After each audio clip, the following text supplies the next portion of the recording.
자, 오늘 운동하는 날이니까 데드 빵빡 치고 턱걸이랑 랩을 조져야겠다. 가자! 어우, 등 잘 먹었다. 이제 집에 가자. 광배 잘 되고 있는 거 맞나? 승모랑 겨드랑이만 아프고 광배 하부까지는 느낌이 없던데. 모르겠다. 다음엔 데드 무게 더 올리고 턱걸이랑 랩을 더 빡세게 하면 되겠지 뭐. 여러분은 혹시 등 운동을 이렇게 하시나요? 만약 이렇게 등 운동을 하신다면 하부까지 꽉 찬 광배근을 절대로 키울 수 없을 것입니다. 왜냐고요? 오늘 영상을 통해 알아보도록 하겠습니다.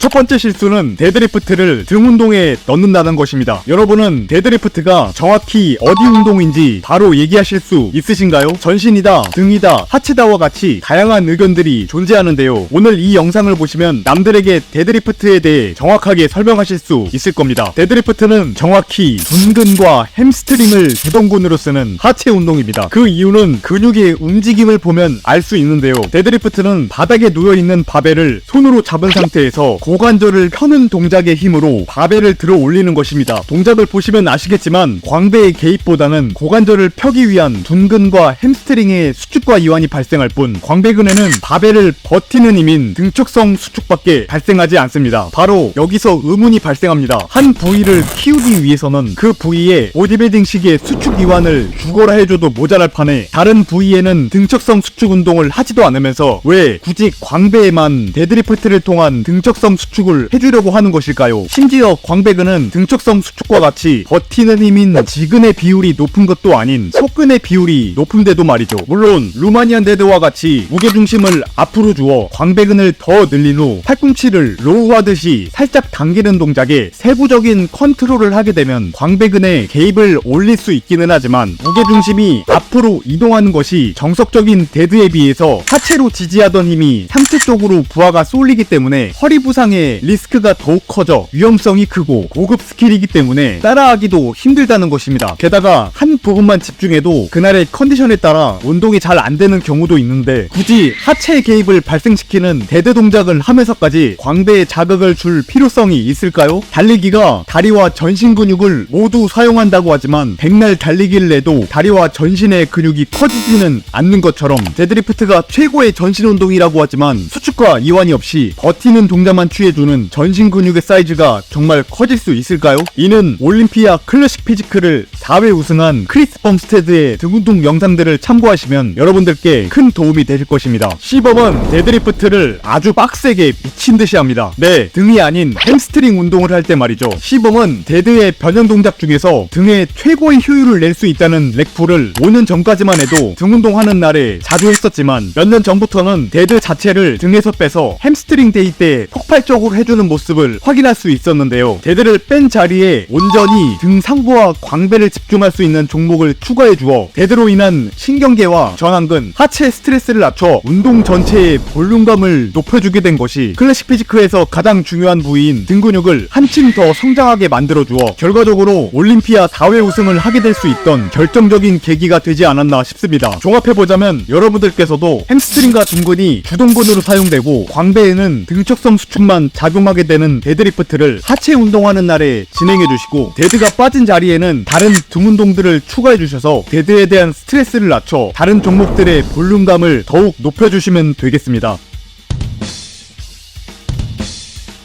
두 번째 실수는 등 운동할 때 턱걸이와 랩풀다운을 너무 많이 한다는 것입니다. 야, 뭐하는 거야? 턱걸이랑 랩풀 넓게 잡고 넓게 짝짝 당겨주면 등판 짝 벌어지는 거 모르냐? 이것이 바로 대부분의 헬서분들이 등 운동에 대해 잘못 생각하고 있는 고정관념이라는 것입니다. 자, 여기서 초집중하셔야 합니다. 턱걸이와 랩풀로 광배의 깊은 곳까지 자극을 줄 수 없는 이유는 광배근의 기능적 움직임을 살펴보면 바로 알 수 있습니다. 광배근은 팔꿈치를 몸에 가까이 가져오는 동작에서 최대 수축이 일어나게 되는데요. 하지만 턱걸이나 랩풀다운의 최대 수축 동작에서 팔꿈치의 위치가 어디에 있나요? 확실히 몸통과는 거리가 있다는 것입니다. 이것은 턱걸이나 랩풀다운 동작을 잘못해서 그런 것이 아닙니다. 바로 인간의 신체 구조적 특징과 턱걸이와 랩풀다운의 궤적 자체가 수축 지점에서 절대로 팔꿈치를 로우 동작처럼 골반 쪽까지 바짝 당길 수가 없기 때문입니다. 이러한 특성을 고려하지 않고 어떻게든 광배에 자극을 주겠다고 바를 몸통 가까이 당겨주 주어도 정석적인 광배 수축 동작에 훨씬 미치지도 못하게 되고 오히려 승모와 후면 삼각근의 개인만 커질 뿐이죠. 물론 변형 동작을 통해 어느 정도 극복을 할 수는 있습니다. 그립을 좁게 잡거나 브레이크 더바 동작으로 팔꿈치에 외회전을 주거나 아예 언더그립으로 진행을 해주는 식으로 광배근의 자극을 유도할 수는 있지만 이는 어디까지나 변형 동작이기 때문에 신경을 써야 할 부분이 많아 동작이 어렵기 때문에 무게를 높이는데도 한계가 있습니다. 물론 턱걸이와 래플다운이 광배근에 자극이 하나도 안 가는 것은 아닙니다. 굳이 따지면 10 중에 등상부의 7, 광배의 3 정도의 비율로 광배에 자극이 오기는 하지만 등의 상하부까지 꽉 찬 등 근육을 가지기 위해서는 반드시 턱걸이와 래플다운의 비중을 낮춰야 할 필요가 있다는 것입니다. 그럼 도대체 뭘 어떻게 해야 광배근의 최대 수축을 이끌어낼 수 있을까요? 바로 등 운동에서 턱걸이나 래플다운의 비중을 낮추고 로우 운동의 비중을 대폭 늘려주는 것입니다. 이 또한 데드리프트를 얘기했을 때와 같이 크리스 범스테드의 등 운동 루틴을 살펴보면 더욱 확실하게 알 수 있는데요. 시법의 등 운동 루틴을 살펴보면 전체 열의 비율 중 풀다운을 1에서 2의 비율로 로우를 8에서 9의 비율로 진행함으로써 로우 계열의 비중을 압도적으로 많이 가져가는 것을 참고하시면 등의 상하부를 폭발적으로 키울 수 있는 개꿀팁을 얻을 수 있을 것입니다. 심지어 비율이 낮은 풀다운마저도 일반적인 일자바를 이용하는 빈도보다는 로우와 비슷한 궤적을 이용할 수 있는 팔꿈치의 외회전 동작을 취해주는 맥그립이나 언더그립과 같이 변형 동작을 이용해 풀다운을 진행해주는 편입니다. 또한 영상마다 운동 종목에 세세한 변화는 있지만 큰 틀에서 보면 첫 종목에서만 풀다운을 진행해주고 이후에는 모두 로우 동작으로 진행하여 다양한 그립을 적절히 활용해 등 상부와 등 하부를 골고루 자극해주는 것을 확인하실 수 있으며 마지막 운동은 주로 케이블 풀다운을 통해 광배를 쥐어 짜주는 것을 확인하실 수 있습니다. 이와 같이 데드리프트와 턱걸이, 래플다운의 비중을 낮추고 크리스 범스테드와 같이 로우 동작 위주로 등 운동 루틴을 구성한다면 등 상부와 등 하부를 모두 골고루 함께 자극할 수 있어 데드와 풀다운 위주로 운동을 했을 때보다 여러분의 등 근육이 폭발적으로 성장하게 될 것이 분명합니다.